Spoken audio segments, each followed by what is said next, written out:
And it's probably gonna record this part. So needless, I may cut this off. I may not. Welcome back to another Q&A with Professor Dave Berri. We will be discussing the WNBA Finals.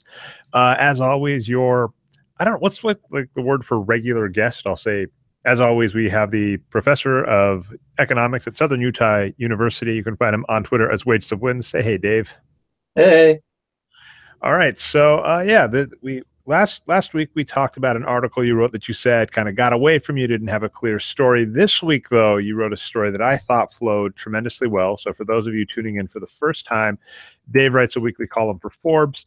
We use this time to discuss the column, discuss any comments you may have if you leave them in the comment section for us about what he wrote. And this week, what you wrote is, I'm probably going to mess up his name, but it's Havlicek, right? Havlicek.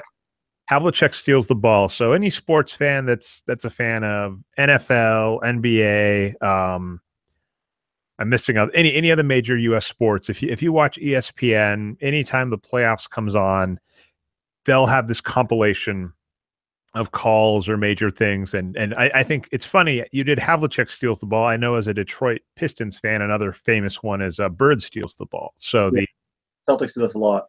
Yeah, the stealing the ball in a key moment. But all you were pointing out, as you said, WNBA is like 19 to 21 years old, right, in that range. 21 years old. 21 years old. The reason I said that is I think was Havlicek steals the ball 19 years old for the NBA. NBA, because at this, so let me sort of give the background on the story. Havlicek steals the ball is this famous call. It's from 1965. It's the 7th game of the Eastern Conference, and I'm gonna just tell the story of what happened for those who don't know the background. So this is a meeting between Bill Russell, Celtics, and Wilt Chamberlain's at this point Philadelphia 76ers. And Chamberlain's never beaten Bill Russell at this point, and he only beats him once in his career. But and the series it's the Eastern Conference Finals. It's gone to 7 games. So we're in the 7th game. The Celtics were ahead. Wilt Chamberlain scored, I think, like 10 consecutive points, brings them back within a point. Bill Russell has to inbound the ball. There's 5 seconds left. If you watch the film of it, and they talk about this, officiating's not the same as it is now. The 76ers defender actually crosses the baseline, which is illegal. And he pushes Russell back. And Russell ends up trying to inbound the ball from maybe a couple yards behind the baseline.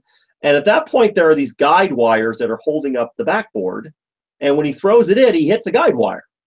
And it bounces off and it goes out of bounds. So that gives the ball. I was listening to this too, and Arabach was claiming too that those guide wires hadn't been there days before practice. They'd been added recently. So Russell wasn't aware they were there either. Yeah.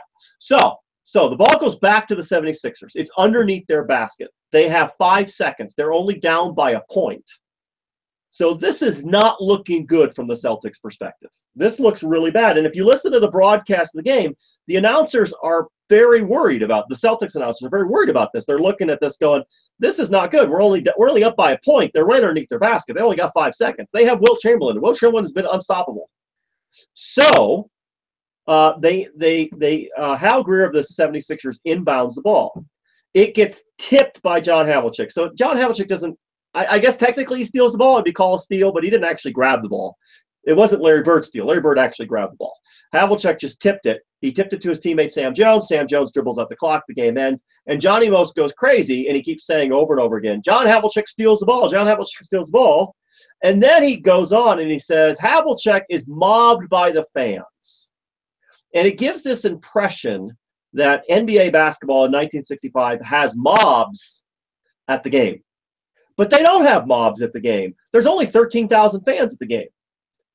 And if you go back and you look at the stats, NBA basketball in 1965 drew less than 6,000 fans per game. So the point I'm making in this article is that the NBA in 1965, when Havlicek steals the ball, is actually less popular than the WNBA is today. Nobody at the time would have been that impressed by this. If there was an ESPN Sports Center, Havlicek stealing the ball probably doesn't lead the broadcast. Well, and what's also key about this at this point too, what I realized when you brought it up and I looked into it is certainly now with the benefit of hindsight, Russell versus Chamberlain, Celtics, it's Game 7, et cetera, is huge. At the time, that's not even a finals game. So if that's the end of the finals, ESPN probably leads, at least talks about that at the top of the hour. But at the time they're going to go, some game to get to the finals went, was close at the end. And it's a steal. It's interesting that an innocuous stat gets so much praise because, and I think what you're pointing out is that really, really, really requires the benefit of hindsight and cherry picking a good call. To make this becomes a very big deal because for the Celtics fans, it's a very big deal. And the Celtics were the dominant team in the early part of NBA history.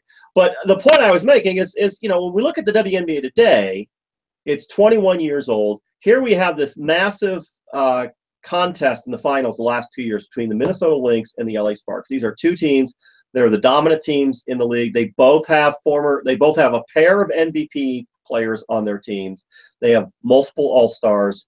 These are the dominant teams. They've contested now the last two WNBA finals. Their contests are virtually even. They're almost, in terms of points scored and points given up, they're almost exactly the same. So these are really two great teams. And so what you're seeing right now in the WNBA is essentially Havlicek stealing the ball. You're seeing this incredible historical moment. But right now it doesn't appear to be that historical because the WNBA is still in the beginning of its league.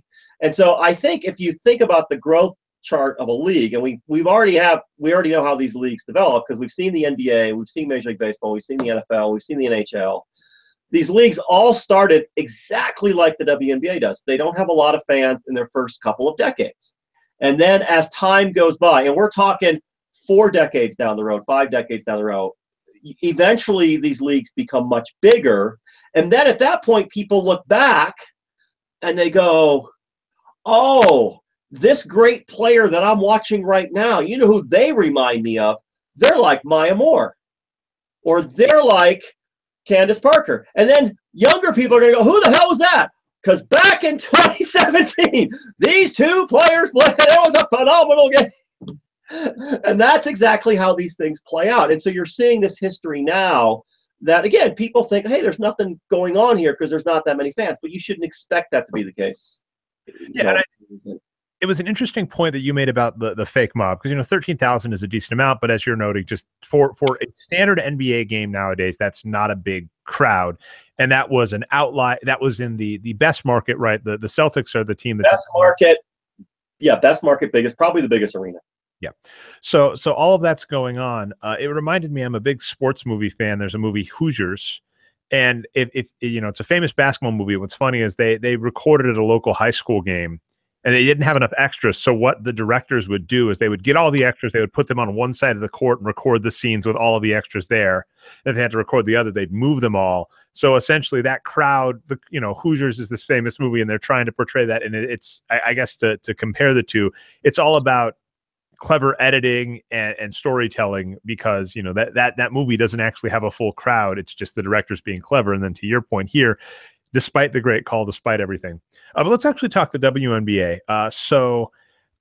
We don't have wins produced numbers for the finals yet. I didn't get around to doing that, and I know you didn't for the regular season. I'm kind of loath to use win shares because there are some flaws with it, but Sylvia Fowles appears to have put up one of the best finals performances in the last couple years. Maybe at the very beginning, maybe Cynthia Cooper in those first 4 finals. You could have used win score. Well, I said didn't get around to it, and then I'm using something. Could have just download the numbers. One of us could have done that. Yeah, well, win shares is not a real number. It's just a made up bunch of nonsense. If you're David B. Bicker, I actually asked Dave for the wins produced number. That is true, we did, but I did not do it either. But it is the case. If I may add, win shares is nonsense. It's not a number that means anything. I think I told, Dre knows this. I spent the summer trying to replicate win shares. I put together a spreadsheet. It had 70 columns of calculations, and I still don't know that I got it right. I'm not sure that anyone actually gets it right. But it is utterly insane. If you read the number, you're like, what the hell? A lot of it is like, makes no sense.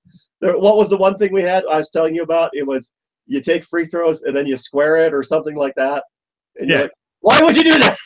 We're just making up stuff here. Divide by that and square it. Why? Just because. All right. Well, okay. But in this case, back to Sylvia Fowles. Sylvia Fowles, you don't actually need a model to know this. You can just look at the box score. What did she got a double-double in every game, right? Yeah, I believe that's true. She is the second Finals MVP to average a double-double. The other one is Lisa Leslie in 2002. She broke her own Finals record for rebounds in a game. So the last game she got 20. It's a little bit a shame because you were talking about a Havlicek steals the ball moment, and looking at the game, her rebound was very clutch at the time. But what happened was it happened with like 3 minutes to go, her 20th rebound, and then the game turned into the standard Finals, fouls. The final. If you did not see this, that final couple minutes there, the Lynx are up by like 12, and then the LA goes on this run, and they score 8 points in a row, and they closed it within 3 points with like a minute left. It looked like we were on the verge of Havlicek steals the ball, massive comeback here, and then Maya Moore hits a jump shot, and then it kind of goes into fouls, and the Lynx win pretty easily. But there was a moment there with about a minute and a half left where it really looked like we were about to see some amazing history here, and then it kind of fizzled up. Maya Moore hit the jumper, and that kind of ended it. I don't want to, because I think, if I'm not mistaken, I thought the moment that preceded that was, this is horrible. I'm trying to find I had found the play-by-play at one moment for this game, and I am not easily doing so now. I found it. Yes, we've discovered the thing about the WNBA. If you want NBA stuff, it's easy to find. WNBA stuff, not so. So, for instance, this is truly obnoxious. I'm going to give a simultaneous shout out and dig at one of my favorite sites. Basketball Reference is the best, with the exclusion of the fact that they cannot pick an advanced stat to save their life. They went with win shares back in the day, which was made by at least the person who worked at Basketball Reference, Justin Kupatko, which has its issues. Fine, I agree. And then they've gone with BPM, which is even worse, even though it arguably looks better. But what I was going to say is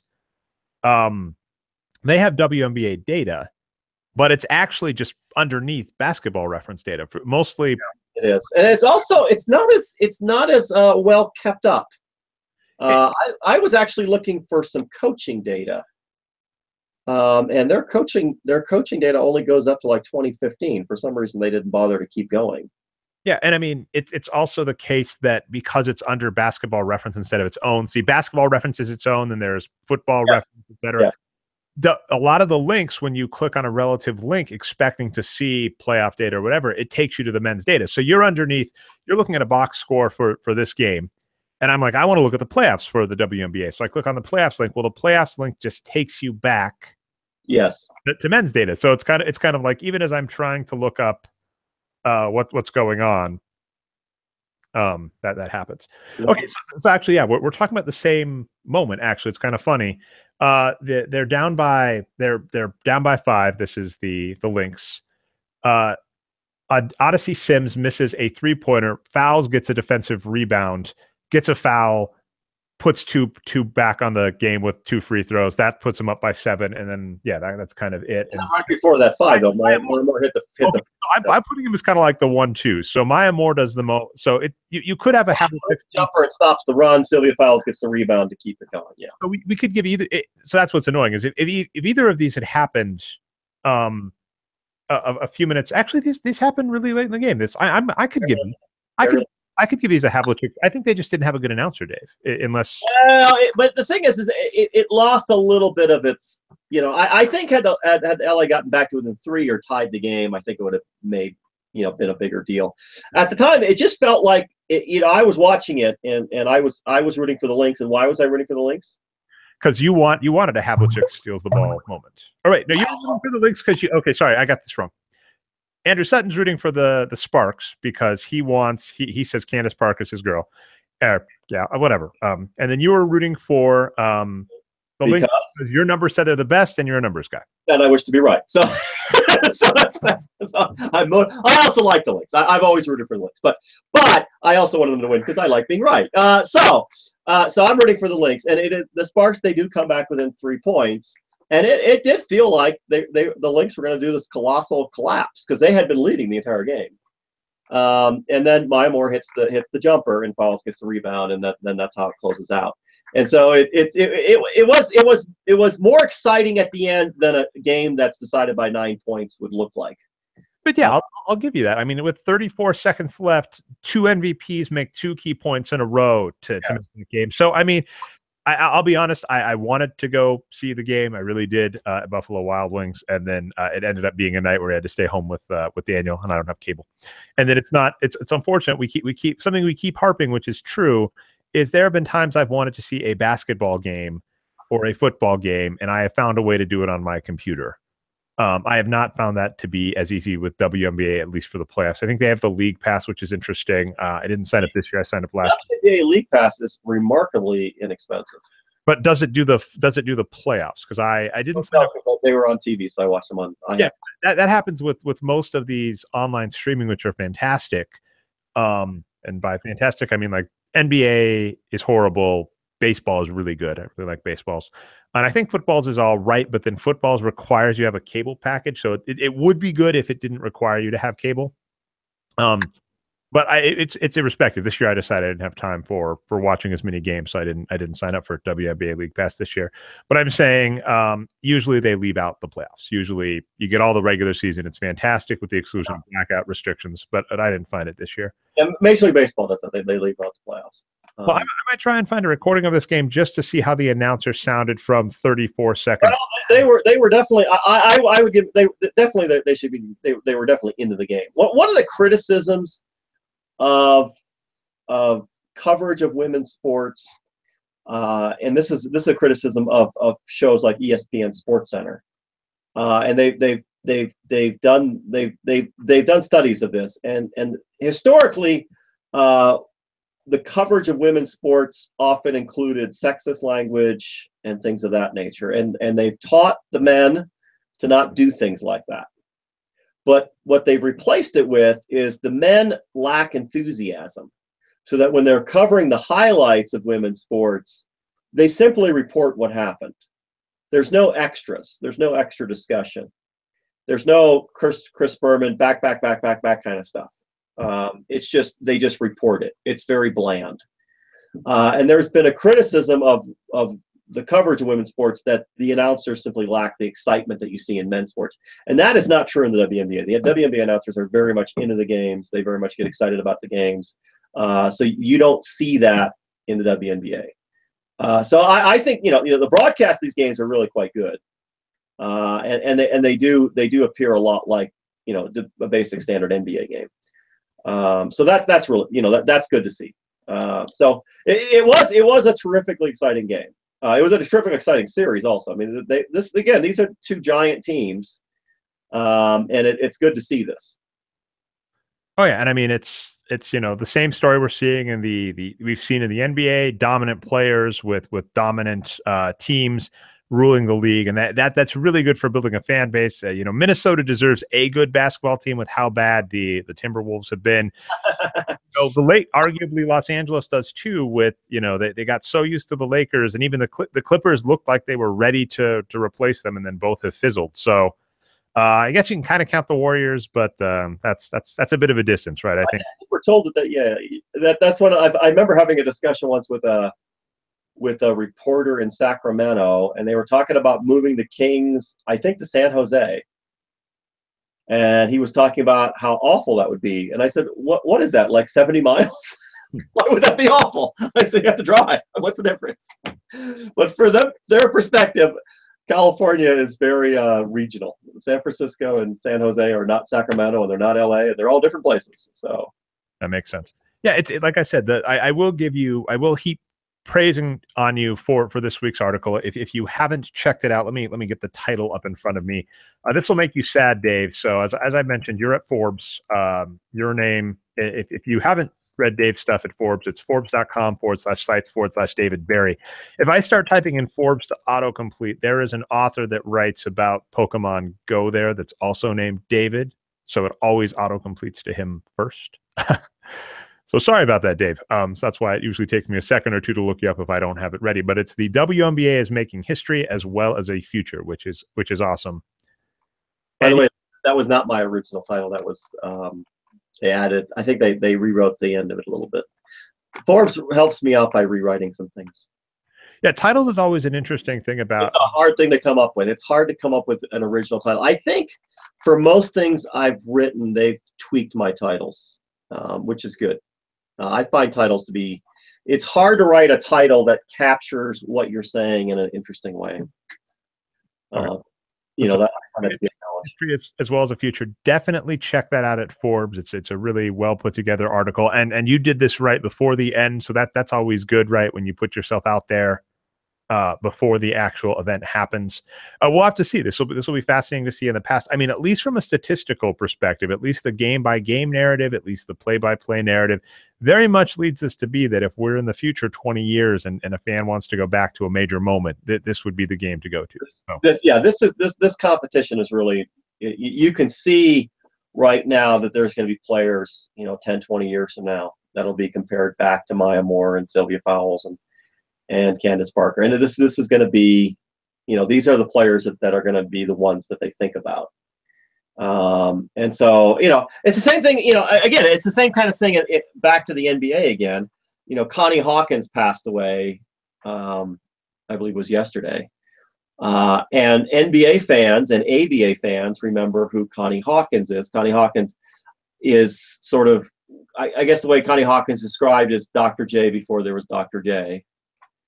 So Connie Hawkins is, I noted this yesterday on Twitter, of all players who played at least 2 years in the ABA on a permanent basis, Connie Hawkins was the most productive player. And then Connie Hawkins went on to the NBA and was a fairly productive NBA player, not nearly as great as he was in the ABA. But he's a player who, he was that kind of a player. I think, again, when he played, very few fans would have seen Connie Hawkins play. The ABA and NBA were not very big when he played.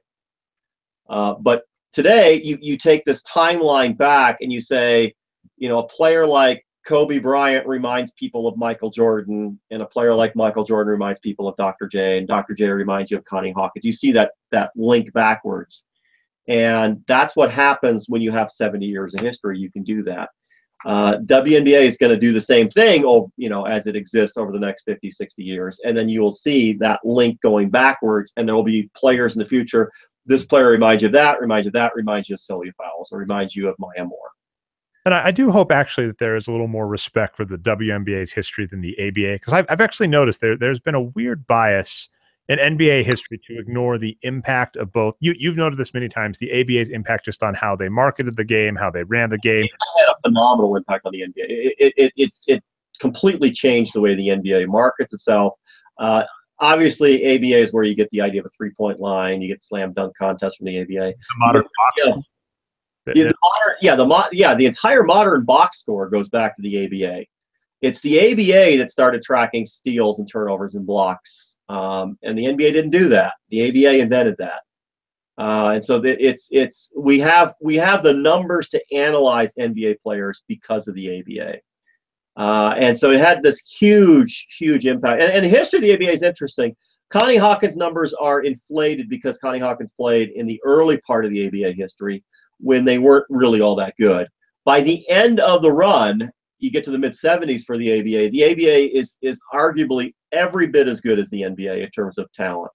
ABA players routinely beat NBA players in exhibition games. And the ABA has a lot of major all-stars. And this is because the ABA drafted players early out of college, and the NBA wouldn't do that. And yeah, but all I'd say to that is it's been interesting. For instance, Artis Gilmore is one of the people you brought up, whose NBA numbers, I could see why it would be hard to put him in the Hall of Fame as quickly, but his ABA numbers make it easy. I'm looking up Connie Hawkins. Connie Hawkins wasn't inducted as a player until 1992. He retired in 1976. And I just want to point out, because I just looked him up because of what you said, as a rookie in the ABA, he won MVP. He won Finals MVP, which meant the team obviously won the final. So it's one of those interesting points where if you're looking for players to put in the Hall of Fame, if the ABA was a blip on your radar. He should have passed it. They seem to have been repairing this in recent years. I've seen some players from the ABA that were not included in the past that have kind of started getting recognized, but there has been some distaste for the ABA in terms of NBA history, in terms of kind of revisionist history. I don't really want to get too much down that tangent anymore. I think we both got to talk good amount. Hope you caught up on the WNBA Finals. Let us know in the comments if you think there was, if we missed it, if there was a Havlicek steals the ball moment in any of those games. I do think the Maya Moore, Sylvia Fowles 1-2 combo of the jumper and the nail in the coffin did well. I may have to just see the broadcast announcement so I can compare it to J.R. Smith. For those of you that are wrestling fans, I've got my Mick Foley right here. And obviously, one of his most famous moments he's noted was because of the announcer, Jim Ross, who was saying, good God Almighty, they've broken him in half, Mick Foley. And Havlicek even admitted as such that the announcing is a huge part of why that goes down in history. So I'll have to see what we think about that. So, Dave, what is your topic for next week? Do you have it yet? Do you need suggestions? No, I have. I've almost completed it. I'm gonna. There's been a lot said about what Cam Newton said.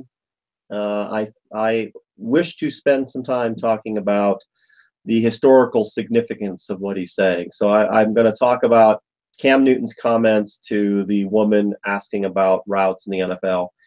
And I'm going to talk about sort of the history of women's involvement in sports and try to put what Cam Newton said into some sort of context. I don't think sports historically are a male-dominated space. And I'm going to go back and talk about that historically was true primarily because women were prohibited from playing. But that has been true for decades, certainly has been true in Cam Newton's life. So I want to put the numbers in perspective, how many women play sports, how many women are sports fans, how many women talk about sports, and then how women get treated by male sports fans. So many women will tell you this, that when they tell men that they are sports fans, men react by giving a quiz, which is utterly insane that you would react that way. I give quizzes for a living. Nobody likes you for doing that. And so this is a really bad reaction that you would do that to another person, that you would say, let me give you a quiz for you to prove that you know something here.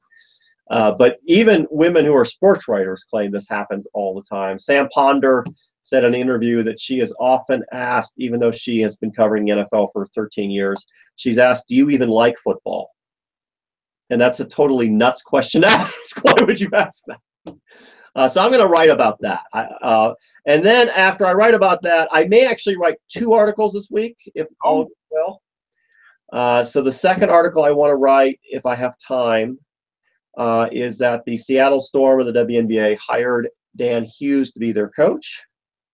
Dan Hughes has already coached 2 WNBA teams. His lifetime record is a losing record. He is 62 years old. He was retired. They brought him out of retirement to coach a 3rd team. And so I want to write about the common, the practice of giving white males many opportunities to do things, even though they are not actually successful at them. So I want to talk about that. Yeah, and I mean we're kind of sad about that because we are huge fans. I think I'm gonna get this right. Jenny Busek, I think. Yes. That's it. She was on the show, right? Yeah, she was on the show. She was fantastic. It was amazing to listen to. You know, it's funny. One of the comments you normally bring up is when you listen to mic'd up coaches, how ridiculous it sounds. And I mean, to a degree, that's it. And even some comments that you'll hear in the media will be similar to that, where you're just like, what are you talking about? One that's really good at that is Cheryl Reeves. Not in terms of making ridiculous comments. She makes comments. She's Popovich is the Cheryl Reeves of the NBA, if you understand how Popovich responds to the sideline reporters. Cheryl Reeves always says something somewhat humorous when she's asked on the sidelines during a game, how are things going? She typically says things like, well, they have more points than we do, so apparently we are losing. So yeah, so I may want to look into the Storm, so because that's an interesting one, and I think the Storm may have had, to be honest, may have had a Kobe problem, which sounds a little mean to phrase it that way. But you know, I know Sue Bird is a legend, and certainly one of the best players in WNBA history. Well, Sue Bird is still a very good player, and I don't think she's below average yet. Jewel Lloyd had struggled this year. Okay, so apologies, Dave Berri, on behalf of Patrick, got right up against me. He was like, "Don't you talk bad about Sue Bird." Who did? Yeah, I just looked it up. Yeah, 10.6 points per game. So not her prime, but still almost 40% from three. So okay, apologies. But yeah, I'll be curious. Joel Lloyd seemed to be the problem. Yeah, Joel Lloyd seemed to be the difficulty. So she struggled. And they have Brianna Stewart, who's very good. But it's interesting how they, it's not really a matter of why did they fire the coach? The team did not do really all that well, though it's not uncommon to fire a coach. The issue is, how many times do you give male coaches an opportunity to keep coming back, landing another job, even though you're not phenomenally successful? And that same opportunity is not given to women as often. In fact, we're going to have a very easy opportunity to check this. Is we're going to have to see what happens with Jenny Busek in terms of if she gets a third coach, because she coached with Sacramento. They had some success and had one bad season. She was fired. She came on to a pretty mediocre Seattle Storm team. They were bad her first season. They improved the second season. It looks like they were hoping for the jump this season. And at least according to the SRS numbers, the point differential, they looked like they should have been a 17-17 team. So maybe a little bit of bad luck because they went 15-19, but they were like, enough's enough. You were supposed to improve this year. We're going to bring this other person who's been terrible. So the real question is, it's not that Hughes has been terrible. He's just been not great. He's not great. And again, he was retired. He's 62 years old. He already walked away from the game. You're just grabbing. You have to think to yourself, how many people out there could do this job that you're passing over right now to hire somebody who appears to be every bit a definition of a retread. I'd agree with that. I don't have anything to add. And you said you have to get going. Is your next podcast live, or do we just want to plug when it'll be in the future? Yeah, I don't think it's live, so it'll be recorded. So okay, so for those of you that are if you are fans of Dave Berri, this week looks great because you might be getting 2 articles. You already got this podcast. Dave's going to be on another podcast. Do you know the name to plug it preemptively so they know where to look? It's a sports law podcast. So we'll I don't know exactly the name, but Dave does not know the exact name and link, but we'll get it on the show notes for this one if we figure it out, and if not, the Box Score Geeks podcast, which should be going live this week, 7:30 p.m. Mountain Standard Time. That's the worst time to give you. 9:30 p.m. Eastern Standard Time on Wednesday. We'll have it in one of those 2 show notes. So thanks again, Dave. We'll have a ton. You've got 2 articles. We'll have a ton to talk about. I hope to have 2 articles. We'll see how that works out. Okay, we'll either have questions for 2 articles or we'll bust your chops a little bit about both. So thanks again, Dave. Wages of Wins on Twitter, and we will see you next week. That'll be great.